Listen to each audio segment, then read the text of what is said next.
Chapter 1. The First Glimpse. It was 1998 in a small rural town where life was simple. Maria, a young woman in her 20s, worked at a convenience store on the outskirts. Her days were routine, but the nights held a peculiar unease. Every evening, as she locked up and walked to her car, she felt an unsettling sensation, like someone was watching her. One night, as she turned the store's key for the last time that day, she noticed a figure across the street. A man stood beneath a dim streetlight, his features obscured by the darkness. He didn't move, just watched. Maria's heart pounded. She quickly got into her car and drove home. The following nights were the same. Each evening, the figure was there, always at the same spot, staring silently.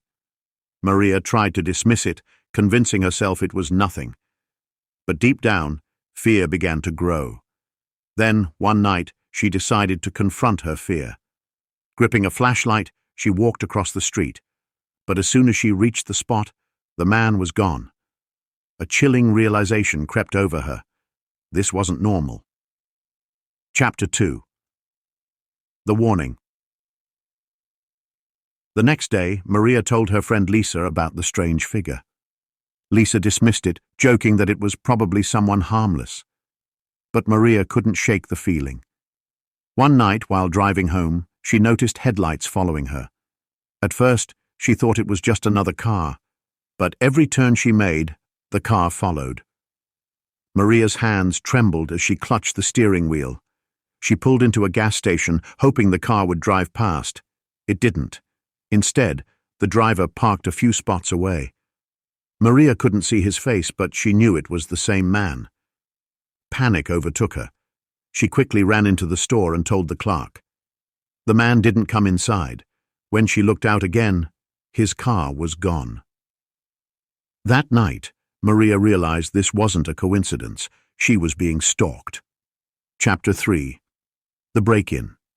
Week later, Maria came home after a long shift. Exhausted, she tossed her keys on the table and collapsed on the couch. Hours later, she woke up to a strange sound, a faint scraping at the back door. Her heart raced. Quietly, she tiptoed to the kitchen and peeked through the window. There he was, the same man, trying to jimmy the lock. Maria grabbed her phone and called the police, her voice shaking. She tried to stay silent, but the man must have heard her. He looked up, directly into her window. For a moment, their eyes met. Then, he fled into the darkness. When the police arrived, they searched the area but found nothing. They advised Maria to stay with someone until the situation was resolved. Terrified, she packed a bag and went to Lisa's house. Chapter 4. The Chase. At Lisa's, Maria felt safer, but the man wasn't done. One night, as the two friends watched TV, Lisa's dog began barking uncontrollably. Peeking through the curtains, they saw a shadow moving near the window. Lisa called the police while Maria armed herself with a kitchen knife.